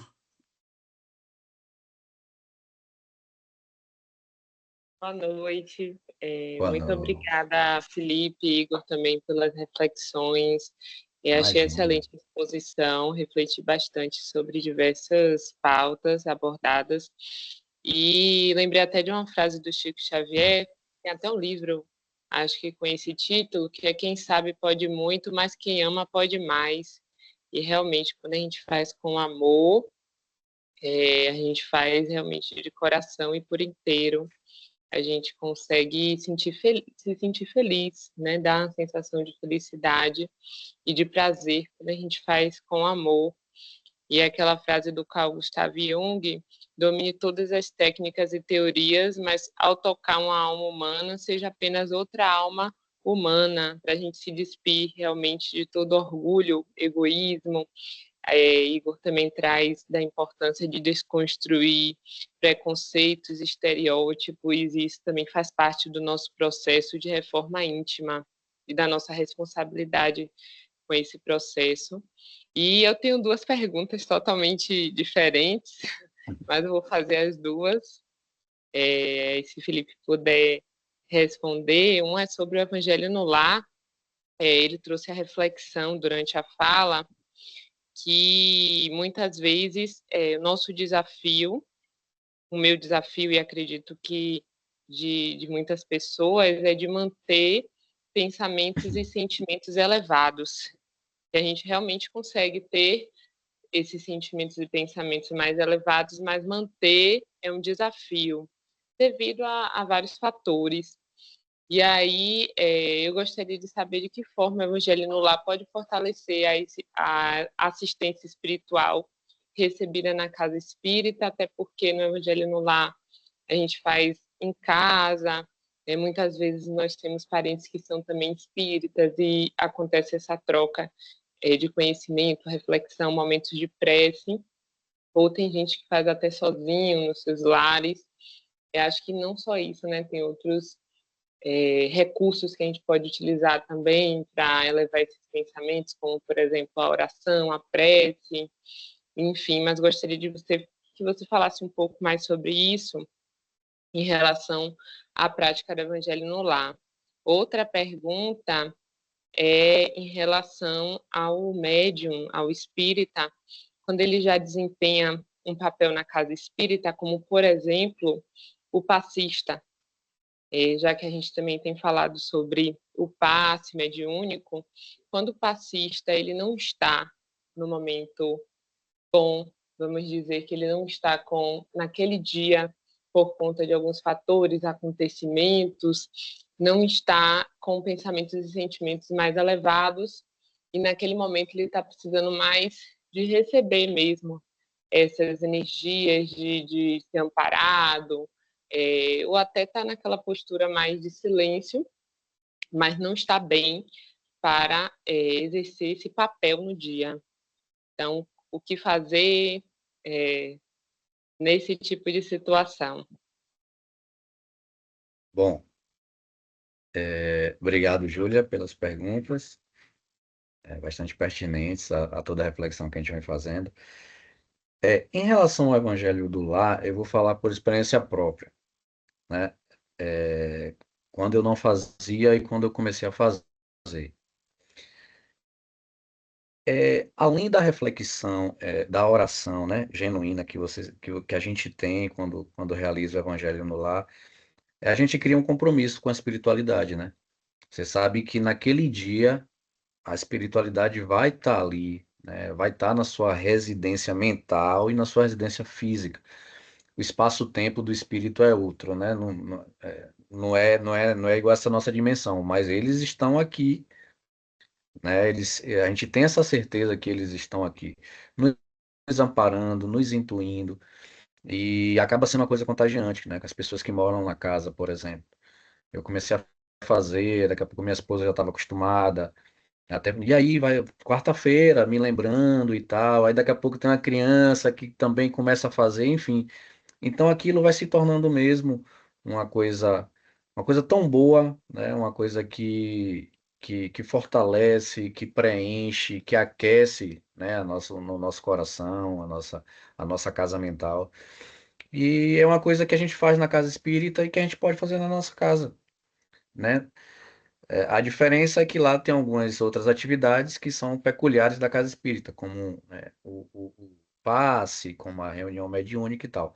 Mas essa reflexão feita na nossa casa, né, você pode colocar uma água para, né, para ser fluidificada, com certeza ela vai ser fluidificada, você mentalizando ali coisas boas para o seu corpo astral, né, para o seu corpo físico. Então, muda muita coisa, muda muita coisa. No começo você vai ver que vão tentar dificultar isso, vai aparecer vários problemas para que isso seja interrompido. É uma coisa interessante. Acontecia muito de sempre um dia antes aparecer alguma situação para eu poder brigar com minha esposa. De verdade. E aí depois você sabe que dia é hoje? É que a gente sempre faz na quarta, né? Terça-feira. Então, né, vai aparecer várias coisas para que haja um empecilho para que isso não aconteça e tal, mas depois eles começam a entender que, ó, não tem jeito, tá fazendo sempre, e aí a coisa começa a ficar automática. Então, eu acho que minha experiência com o Evangelho no Lar foi sensacional. Quanto à segunda pergunta, eu vou te responder com um fato, né, que foi presenciado por Chico Xavier, né, que essa história foi verídica, que é aquele fato do cachorrinho dele que estava doente e que a pessoa que trabalhava na casa dele ficava com muita pena dele porque ele acabava os trabalhos lá para 3 horas da manhã e ainda cuidar desse cachorro. E a pessoa foi e deu um jeitinho que foi matando o cachorro dele, né? Deu um sumiço no cachorro dele. E ele ficou muito triste com isso, ficou muito abalado e ficou com certo rancor dessa pessoa que trabalhava lá na casa dele. E isso começou a atrapalhar o trabalho de Chico, né? Emmanuel, que é o espírito que, que ditava, né, as obras, teve que falar com ele, Chico, não estou conseguindo desenvolver meu trabalho com você, porque você está com uma mancha aí no seu coração, de um sentimento, está com uma mancha preta, está com rancor, estou vendo uma mancha no seu coração. E aí, Emmanuel já sabia por que era, e aí ele falou, mano, aconteceu isso, isso e isso e tal, mas já tem um tempo, mas Emmanuel falou, ainda continua. E aí, o que é que eu faço? Aí Emmanuel falou, veja o que é que essa pessoa mais gosta de fazer e dê um presente para ela. Aí ele, poxa, ela matou meu cachorro e ainda vou ter que dar um presente. Aí ele, você vai ter que fazer isso para que isso seja resolvido.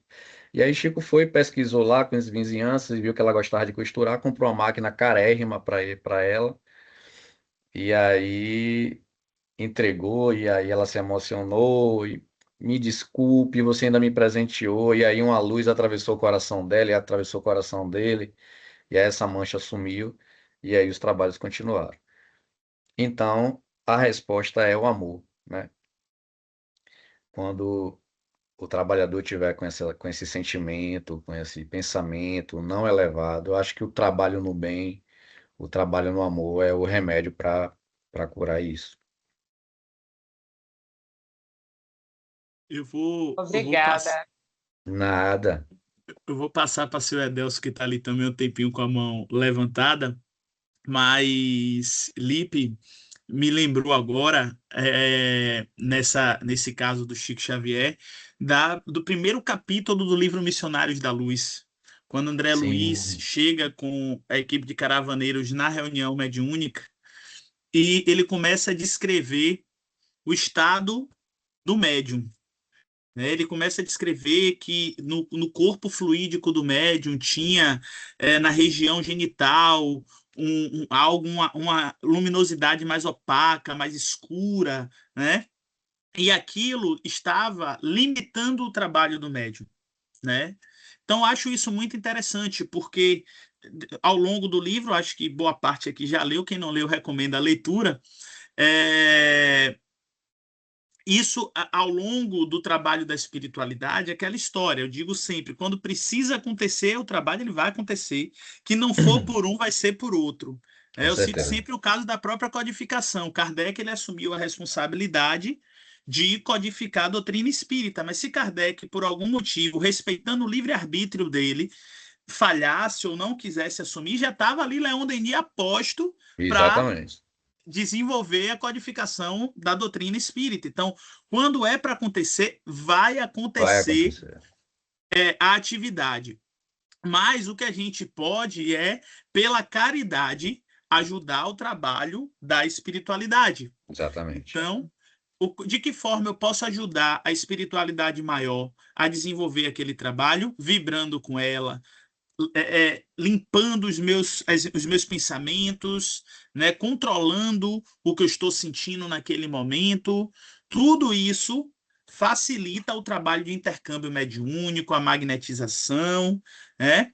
E Júlia trouxe um ponto essencial que é o culto evangelho no lar. E todas as vezes que a gente fala de culto evangelho no lar, eu lembro de uma mensagem que eu aprendi quando eu era muito criancinha, lá na evangelização da casa de Pititinga, ainda estava por lá, pela casa de Pititinga, a gente sempre fez o evangelho no lar em minha casa, e minha mãe tinha uma mensagem do livro Messe de Amor, de Joana de Ângeles e psicografado por Divaldo, o primeiro livro, inclusive, lançado de Divaldo, que chama-se Jesus Contigo. E essa mensagem, Jesus Contigo, ela demonstra exatamente o que acontece no Evangelho no Lar. É o momento de receber Jesus em nossa casa. Nossa casa. Né? É o momento de receber Jesus em nossa casa. Eis o compromisso de receber ele em nossa casa. E aí a gente, quando vai saindo, acaba as reuniões lá do centro, né? A gente vai saindo, eu olho para aquele jardim que tem ali na entrada e digo, meu Deus, como eu queria ficar aqui. Às vezes dava vontade de morar ali. Mas aí eu lembro, peraí, minha casa, eu também vou receber Jesus. Então eu vou para casa Exatamente. descansar, né? Porque a mesma sintonia, a mesma energia que a gente mobiliza na casa espírita, a gente vai mobilizar em nossa casa, potencializando os tratamentos de cura espiritual, os tratamentos de cura moral, que a gente faz no centro espírita, com uma estrutura espiritual maior, é bem verdade, a gente também faz em nossa casa no culto evangelho no lar, recebendo Jesus em nossa casa. Não é qualquer um, não, hein? Não é qualquer um, não. Senhor Edelso. Boa noite para todos mais uma vez. Felipe, gostei da sua Boa, seu Deus. explanação, estou gostando. E você tocou em vários pontos que dole conosco. Sim. Uhum. Eu, uma vez, quer ver a fala de nossa irmã, primeira que falou, Marinalva, né? Vocês já visitaram casa espíritas grande? Já. Então, lá é o quê? As cadeiras dos meus senhores. Você não pode sentar. Só pode sentar. Se você for sentar, aí vem os pessoal da juventude, os pessoal dos trabalhadores, não pode sentar aí, não. Ali tira, vai botar em outra cadeira mais afastada. Porque é as cadeiras dos meus senhores. É por isso que eu gosto dos centros espíritas pequenos. Porque os centros espíritas pequenos, você chega, você recebe um abraço e você abraça o outro. E então você troca a energia. E na casa espírita grande, não. Eu cantava em coral e eu fui convidado para cantar lá em Medrado. Quando chegou lá, Medrado chamou a gente cantou, ele fez saia, saia, saia, assim mesmo, como se fosse um cachorro. Saia, saia, saia, que nós vamos começar a nossa doutrinária. E aí eu fui para me sentar na frente para ouvir a doutrinária. Veio uma criatura de lá, uma irmã, né? Não, você não pode sentar aí, não. Pode, é lá atrás. Quer dizer, já estava lá com os números de fulano e nome, fulano, Beltrano e Ciclano. Eu digo, então, rapaz, você recebe, quando você chega na casa pequena, que você recebe um abraço de um irmão, que ele não seja trabalhador da casa espírita, você se sente abraçado, você se sente em paz com aquilo que você recebe daquela casa. Você volta. Eu fui numa casa que a gente, como é por ética, a gente não pode dizer o nome, e nesse dia da doutrinária estava a distribuição dos painéis. Quando eu vou entrando, aí vai entrando também um cidadão. Aí a menina fez assim, ei, você tomou banho? Só vai receber a cesta básica quem tomou banho. Quem não tomou banho não pode entrar, não. Aí o rapaz aí, eu olhei assim a criatura de cima a baixo, meu Deus. Quem sou eu para reprimir ela ali na hora? Não, está errado. Ela veio receber a cesta básica ou veio receber cheiro de perfume de vocês aqui? Mas se ela faz parte, né, da humanidade terrestre. É por isso que, sim, eu me sinto bem na casa espírita. Eu tive a maior professora no centro Cearense da Liberdade. Ela ensinou a gente, quando a gente chegasse, se abraçasse. Quando saísse, se abraçasse. Para trocar aquelas energias. Deletéria ou não. Obrigado, meu irmão. Muita paz. Pois É, senhor Edelso. isso acontece muito, seu Deus. Muito, muito, muito. Já teve centros que a gente já chegou, a gente entrou, sentou, assistiu a doutrinária, saiu e não veio uma alma encarnada, porque desencarnada veio, mas não encarnada, para perguntar: é sua primeira vez aqui? Se é espírita, é simpatizante, está querendo conhecer, né? Já não foi um ou duas, não. Eu me recordo muito da Revista Espírita, quando o próprio Kardec orientou, né, aos espíritos. O movimento espírita ele cresceu muito rápido, né? Então, lá na França, com a publicação do Livro dos Espíritos, em questão de 4 anos, basicamente todos os países tinham algum representante do mundo, tinham algum representante espírita. Então, ele cresceu muito rápido, o movimento espírita. E aí, o próprio Kardec, em um artigo publicado na Revista Espírita, de 1860, salvo engano, ele orienta aos companheiros espíritas que, se os grupos espíritas crescessem muito, que era melhor que se dividisse e transformasse em 2 grupos pequenos.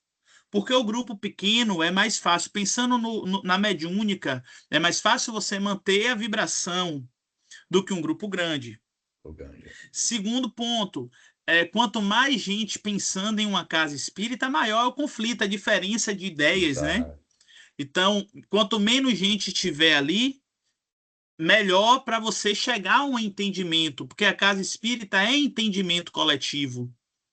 Você não pode chegar em impor o que você quer, você tem que construir coletivamente e entender que ali existe um balanço, não só físico, mas também espiritual, interferindo ali nas nossas decisões.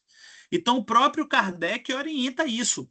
Mas parece que a gente se esquece de algumas coisas ao longo desses 100 e tantos anos aí, 170, quase 170 anos de doutrina espírita, a gente se esquece de algumas coisas. E aí a gente entra naquilo que Felipe falou, né, da simplicidade da casa. Quanto mais simples, melhor. E aí a gente quer construir verdadeiros palácios, obras megalomaníacas, né, obras que ajudem. Quanto mais gente, melhor. Né? Casas que dizem, a gente distribui 5.000 cestas básicas por mês e colocam isso como algo essencial. Não estou dizendo que não é essencial, quanto mais cestas básicas distribuir, melhor, mas a proposta da casa espírita está em outro lugar, né? É sair do assistencialismo, é fazer com que essa pessoa crie condições para sair daquele lugar em que ela está. Eu acho que a gente precisa discutir muito ainda esse formato assistencial da casa espírita, mas aí é uma outra coisa, né? Assistencial material da casa espírita é uma outra coisa, né? Do ponto de vista espiritual, a espiritualidade lá na Mansão do Caminho, eu aprendi isso lá na Mansão do Caminho, com os companheiros, a espiritualidade registra absolutamente tudo. Divaldo dizia que até a quantidade de banhos que as pessoas davam nas crianças eram registrados na espiritualidade. Né? Então, quantos banhos você deu, isso era registrado. Mas não é só chegar, botar embaixo do chuveiro, botar na banheira e dar banho, não. É banho com amor, é o que a gente vem falando desde a primeira aula, o sentimento que você põe naquilo ali.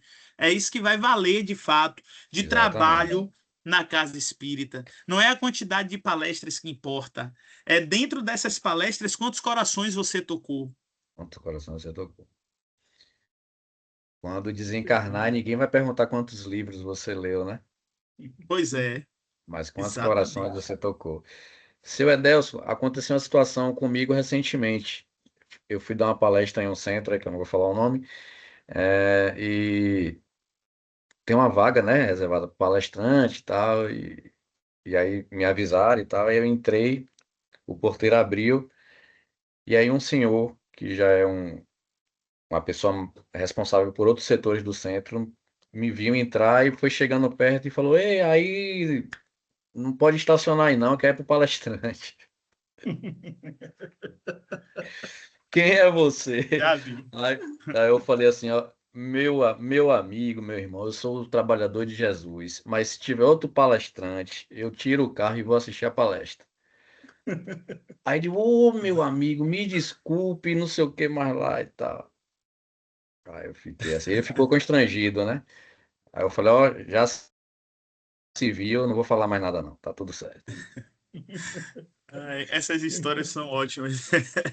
Meire Jane, boa noite, minha irmã. Boa noite, Igor. Boa noite, Felipe. Boa noite, amigos. Boa. O que eu vou perguntar é um pouco de curiosidade, mas eu creio que tem um pouco a ver também, né, com o nosso assunto de hoje. O centro, eu entendi, gratidão pela explicação, né, que foi maravilhosa, excelente. Aí eu entendi, né, que o centro espírita é funciona como um posto de socorro, como uma escola de formação moral, espiritual, né, e que tudo é oferecido de forma gratuita, mas principalmente através da prática da caridade, né, da caridade cristã. E as atividades, a gente também percebe que tem uma estruturação, né, que é voltada para o acolhimento, para o consolo e para o reequilíbrio psíquico, espiritual, né, daqueles que estão com dores e que buscam, né, o nosso centro. E até nós trabalhadores também, a gente sabe disso. Mas essas orientações, quer dizer, eu penso que tudo isso seja orientado pela FEB, né? Só que me veio essa curiosidade, né? Nos últimos anos, a gente sabe que houve muitas mudanças, né, na casa espírita, esvaziamento, e aí atendimento híbrido. E a curiosidade veio justamente através do nosso curso agora, né? O nosso curso é online. Então, justamente veio assim, vem a pergunta, né? Quais são os desafios que realmente agora existem nesse sentido? E principalmente em relação ao passe, à mediúnica, a essa prática, né? Nossa formação, no caso online, nós também podemos fazer essa prática à distância. Me perdoem aí a curiosidade, mas surgiu e aí eu queria perguntar. Gratidão a vocês. Nada. Igor, em relação à prática mediúnica, você que está mais no centro, você pode responder para mim? Posso sim. Que é mais uma coisa É, institucional, eu não vou saber isso. precisar. Eu acho que é importante, antes da gente entrar na prática mediúnica, a gente refletir um pouco que existem diversos perfis de casas espíritas, né? Tem casas espíritas que têm um foco maior no esclarecimento psicológico, no esclarecimento espiritual, né? Nessa compreensão de desenvolvimento do ponto de vista de ampliar a visão. Tem casas espíritas que já tem um perfil mais mediúnico mesmo, de intercâmbio, de comunicação, de tratamentos espirituais, né?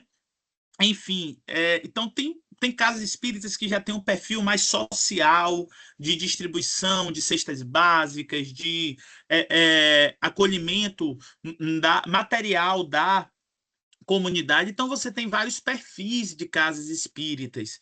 Cada casa espírita ela vai ali se moldando segundo aos perfis das pessoas que estão à frente da casa espírita, certo? E como o espiritismo não tem uma hierarquia, então a Federação Espírita ela não pode chegar e dizer vai ser assim todo mundo a partir de agora e acabou. A ideia é que a gente, através de cursos, de encontros, a gente troque nossas experiências e chegue a um modelo, a um formato universal. O que a Federação Espírita faz é uma orientação para tentar uniformizar, mas a gente sabe que tem as especificidades de cada casa espírita.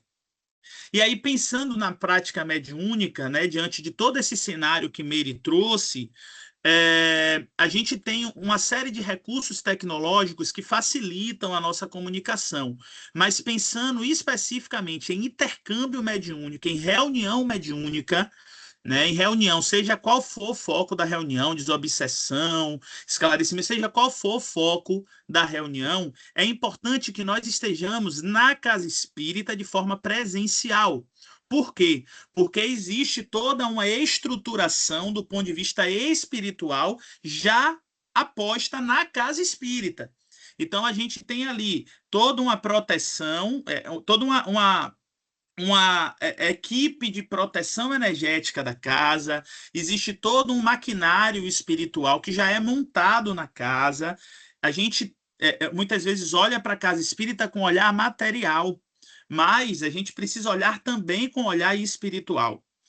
De que forma? Ali, enquanto a gente está em casa fisicamente, estão sendo assistidos espíritos ali. Estão sendo tratados espíritos ali. O centro espírita ele funciona 24 horas durante 7 dias da semana, todos os dias do mês, mesmo que nós, espíritos encarnados, não estejamos lá. Então, existe toda uma estrutura espiritual que possibilita a prática mediúnica de forma organizada, né? Diria eu até segura, porque é um risco você fazer uma prática mediúnica em um ambiente não seguro. Eu me recordo de um companheiro espírita que ofereceu, há um tempo atrás, a garagem da casa dele para o funcionamento de um centro espírita. E foi o espaço que o grupo tinha para se encontrar e para fazer reuniões doutrinárias e mediúnicas. Quando ele ofereceu a garagem da casa dele, a casa dele virou um caos. Por quê? Porque, principalmente em dias de reunião mediúnica, existia um ataque, né, das forças dos nossos irmãos ainda ignorantes para que não houvesse reunião. O negócio foi tão forte, quase que desestrutura toda a família dele e quase que o centro fecha. Então, eles preferiram ter um local adequado para que a espiritualidade maior pudesse agir, sem contar que a influência também da família dele respingava também no centro espírita. Então, quando a gente pensa em estrutura do ponto de vista espiritual, a gente pode, a gente deve, é a orientação que a gente segue, pelo menos no Amor, Paz e Fraternidade, pela compreensão do que a gente tem aí de André Luiz, do próprio Livro dos Médiuns, é que seja presencial. Agora, pensando em passe, o que é o passe? Na semântica, a Feu trouxe hoje muito bem, na semântica do termo passe, é uma transmissão de energia. Existem, inclusive essa aula acho que é comigo, existe 1 milhão de formas de a gente transmitir energia. Uma das formas é através do pensamento, da oração. Então, quando eu faço uma oração, eu estou aplicando um passe. E aí, quando eu paro em minha casa e faço uma oração direcionada para Feu, eu estou aplicando um passe à distância para Feu. Eu estou transmitindo algum tipo de energia lá para a casa de Feu. Então, assim, o passe é uma outra questão, porque é um outro mecanismo de ação, uma outra fisiologia. Então, eu posso, sim, aplicar um passe à distância, posso... a gente tem um grupo que minha mãe coordena, que é um grupo de oração, via WhatsApp. Então, todo dia de manhã e todo dia à noite aparecem mensagens de oração. Mensagens edificantes, escritas em áudio e em vídeos, com música. Então, se você está ali naquele momento, você liga o WhatsApp, aperta o botão, você começa a refletir sobre aquela mensagem, sobre aquela música, você está se beneficiando, você está recebendo também a energia que alguém está emanando ali no ambiente, você está sendo um receptor, você está captando. Então, o passe, sim, ele pode ser aplicado à distância, através de uma oração. Na distância, você não precisa nem da imposição de mãos. Na verdade verdadeira, nem na casa espírita a gente precisa da imposição de mãos. Mas algumas pessoas ainda necessitam da imposição de mãos. É que nem Tomé, precisa ver para crer, né? A água fluidificada é uma forma de magnetização. Então, assim, a gente vai ter um módulo lá para frente sobre tipos de passe, mas o passe ele pode ser aplicado à distância. Agora, a reunião mediúnica especificamente, na nossa visão, dentro do que a gente compreende de mediunidade, a gente não deve fazer virtualmente, cada um em sua casa. Até eu fico me preocupando, pensando, né? Como é que a gente mantém ali um grupo mediúnico, uma corrente mediúnica, uma afinidade de pensamento, cada um em sua casa. E aí você pensa, se o cachorro começa a latir, se bate alguém na porta, que tudo acontece, é meio complexo para mim. É complexo. Mas essa é a nossa visão, inclusive é afinada com a Federação Espírita Brasileira, com as obras de Kardec e com as obras de André Luiz. Certo, Meire? Gratidão, muito bem explicado, excelente.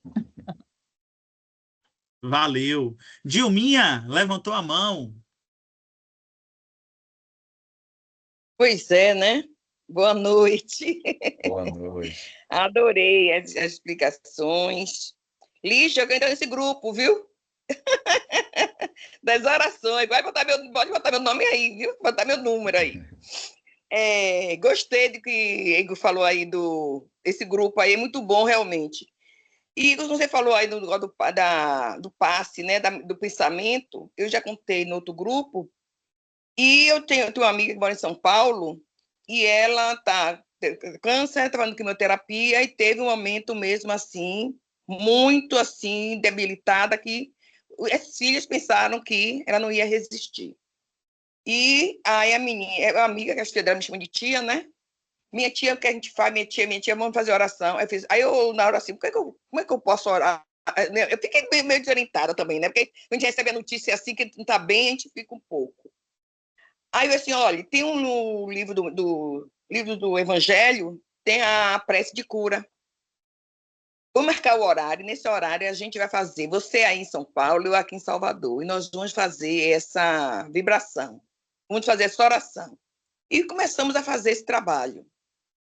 Com menos de uma semana, junto, claro, com a equipe médica, lógico, né? Como o Felipe falou bem aí, a gente não é porque a gente está trabalhando, fazer esse trabalho, que tem de abandonar os tratamentos, de jeito nenhum. E ela recuperou, e está bem, ou já fez a última quimioterapia, já fez a última quimioterapia mesmo, já saindo bem, nem com enjoo, nem com nada, mas última, já foi tranquila, graças a Deus.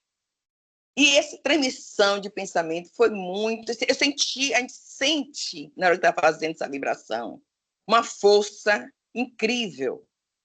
Então, isso é muito realmente o pensamento da gente, a nossa vontade realmente de fazer esse trabalho, de fazer essa corrente, a gente consegue. Agora, realmente, quando você falou do trabalho mediúnico, apesar de eu não trabalhar na mediunidade, não ter ainda essa... Realmente tem que ser presencial.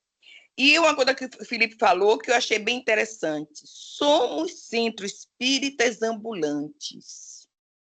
Eu achei isso fantástico. Porque se a gente se diz espírita, por que eu não vou levar esse espiritismo para outros lugares? Onde eu chegar, eu passar a minha mensagem. Porque eu tenho que me inibir disso. Achei perfeito isso. E na parte da simplicidade, o problema não vou dizer 100%, que nada é 100%, mas uma boa parte, nós queremos que o espiritismo nos adote, e não nós adotarmos o espiritismo. Então, se o espiritismo vai me adotar, então eu não vou ser espírita. Mas na hora que eu vou adotar o espiritismo, eu vou ser espírita. Porque eu vou fazer o segmento dele, que é seguir o evangelho de Jesus. Porque o espiritismo não é nada, não é fora disso, né? Então, que nós estamos... Joana usa muito a palavra espiritizar. E o que é espiritizar? É estudar, é conhecer, é refletir. Ela usa a palavra humanizar. O que é humanizar? É a caridade, a essência da caridade. Então, nós estamos aqui para isso. Amar Deus sobre todas as coisas, amar o próximo e servir. E o que é servir? É a caridade. Então, ou vocês hoje trouxeram para mim muita coisa que eu já tinha pesquisado, porque você tem um tema, eu vou pesquisando já o tema. Eu pego o tema e vou pesquisando. Então, tem muita coisa aqui que eu pesquisei.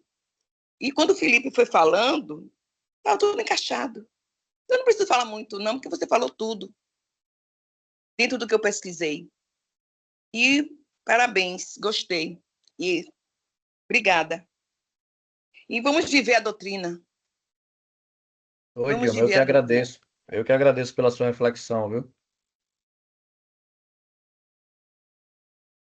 Pois é, meus Gratidão. amigos. Cada aula dessa a gente sai daqui fervilhando, né? De ideias e de conhecimento, de propostas, de reflexões que a gente precisa experienciar. A gente foi muito feliz esse ano. Recebemos uma orientação da diretoria espiritual lá do grupo para organizar um seminário agora. A gente tem um mês que a gente fez sobre o espírita no mundo. Então é para a gente falar do espírita fora do centro espírita. Porque dentro do centro espírita tem um azário, a gente passa ali no azário, coloca o pazinho, as asas de anjo, e todo mundo é trabalhador, é meu irmão para lá, meu irmão para cá, né? Mas quando a gente sai de centro espírita, parece que a gente esquece que é espírita, né? E aí são nesses lugares, fora do centro espírita, que nós somos desafiados a levar o espiritismo. Eu tenho tido uma experiência muito interessante. Eu já passo para o senhor, Sadelso, que eu vi que o senhor levantou a mão, tá? Eu tenho tido uma experiência muito interessante, foi uma provocação que alguém fez lá no centro, não sei se foi no seminário, o Jamile que fez essa provocação, e disse assim, por que quando a gente vai para os ambientes acadêmicos, a gente coloca lá várias titulações, né? Eu quando vou dar aula, vou fazer palestra em congresso, alguma coisa, eu coloco lá fisioterapeuta formado pela Baiana, mestre em não sei o quê, especialista em não sei o quê, e a gente não coloca espírita. Vocês já perceberam? Parece que você se resume só aos seus títulos, né? E aí eu comecei a fazer isso. Comecei a colocar em minhas aulas, em minhas apresentações iniciais, minhas titulações acadêmicas, mas também coloco lá minha linha de filosofia, né? Júlia, que é psicóloga, tem várias linhas aí dentro da psicologia, né? Então eu coloco lá a minha linha filosófica, o espiritismo. É a ciência que eu estudo, é a ciência que eu aprendi a gostar e que me convida diariamente a refletir sobre quem eu sou. Então, eu coloco lá, e muita gente, ao final, né, das aulas, diz assim, vem cá, professor, você é espírita? Eu disse, sou espírita. Ah, vamos conversar sobre isso. Talvez, claro que não dá para dar todo um curso básico de espiritismo para os meninos, mas em uma conversa, né, informal, já desperta a curiosidade de conhecer o espiritismo, e mais do que conhecer o espiritismo, que Kardec não era muito preocupado em divulgar o espiritismo, é fazer com que as pessoas se melhorem, né, através da autorreflexão. Então, a ideia não é divulgar só o espiritismo, não é chegar e dizer eu sou espírita. A ideia que o espiritismo traz em sua essência é fortalecer dentro de nós nossa essência como espíritos imortais e nos reconhecermos, né? Saber da onde nós vimos, onde nós estamos e onde nós iremos lá no futuro. Essa é a proposta da doutrina espírita. Diga isso, Adelso. Seu microfone está fechado, Sadelso. Doutor Emmanuel, lá da casa de Pititinga, que provavelmente sua mãe conheceu, não sei se você conheceu ele. Ele me disse uma vez, lá na casa de Pititinga, ele fez assim, meu filho, nunca se envolva com os problemas da casa. Se envolva com o que você foi fazer lá, e você foi buscar. E ele me soou para trabalhar lá com ele na casa de Pititinga. Eu digo, eu não posso, doutor. Eu trabalho durante o dia, eu fujo do trabalho. Eu digo assim, você me procurar, me diga que eu fui ali fazer uma merenda. E ia para lá assistir a palestra, depois voltava para o trabalho. Porque eu trabalhava ali no comércio, era subir o plano inclinado. Então, é isso. A gente está buscando, sim. Buscando o quê? Vai buscar o quê? O nosso conhecimento, o nosso desenvolvimento espiritual. Muito obrigado, meus irmãos. Muita paz. É isso aí. A gente Doutor que Emanuel, agradece, Adelso.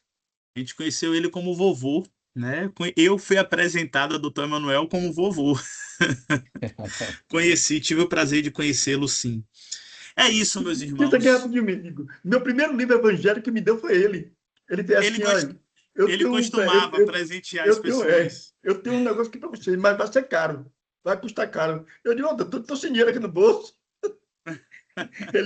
Esse você não vai pagar, não, você vai levar. Mas você vai estudar. Ele costumava presentear as pessoas com o evangelho, com um livro, né? Minha mãe mesmo tem vários livros aí autografados por vovô na casa dela, que é uma verdadeira relíquia, né? Pois bem, Lipe, muito obrigado Eu por que essa agradeço. noite, por Muito essa bom. disponibilidade, essa troca de conhecimento que nós tivemos na noite de hoje. Queria agradecer a participação de todos que puderam estar presentes, mesmo aqueles que não puderam, a gente vai disponibilizar a aula no YouTube para vocês reverem quantas vezes for necessário. Eu acho que é um momento de muita troca, de muito aprendizado que nós temos tido. Na semana que vem, vamos dar continuidade ao nosso curso com a nossa irmã Marilena Oliveira, né? Marilena, que vai trazer algumas reflexões importantes sobre, até um pouquinho do que Júlia trouxe na pergunta dela, sobre a postura ética do passista na hora de aplicar o passe. A gente está num módulo, né, o curso ele é dividido em alguns módulos, a gente está num módulo específico, né, que vai direcionar bem para essa prática do passe, né? Então começa hoje com assistência espiritual e aí a gente vai afunilando até a prática propriamente dita do passe e aí a gente finaliza com o compromisso que a gente está assumindo, não comigo, não com Felipe, não com o seu Edelson, mas o compromisso com Jesus. Esse aí é um compromisso seríssimo, né, do trabalho, de estar contribuindo para o trabalho, a edificação do trabalho de Jesus. Marivalda, minha querida, você queria fazer alguma pergunta? Não, foi sem querer que eu fui. Pronto. Apertei, viu? Muito obrigada mesmo. Foi muito gratificante, muito esclarecedor. Muito obrigada pelo conhecimento de hoje. Eu que agradeço por mais Amigo, uma mais uma semana. vez, gratidão pelo convite. Foi muito enriquecedor. Agradeço a cada um de vocês. Como eu tinha falado anteriormente, a intenção realmente é de aprendizado, é de uma reunião para aprendermos juntos e não uma fala unilateral. Então, com certeza, aprendi muito hoje também. Estou muito, muito renovado e satisfeito por isso. Maravilha. Obrigado, Feu. E até a próxima. Feu, tem uma palestra lá no grupo, né? Acho que é mês que vem, Feu? Em julho? Boa noite a todos, obrigada. Gratidão, Tchau, Felipe. Liz. Gratidão, amigos. Eu que Até a próxima agradeço. semana. Tchau, tchau. Valeu, tchau, Boa noite, tchau. boa noite. Boa Obrigada, noite. Felipe. Deus abençoe Obrigado, vocês. Igor, Muita e a paz, todos. muita Até na luz. próxima semana, se Boa Deus quiser. noite, Fé em gratidão. Deus.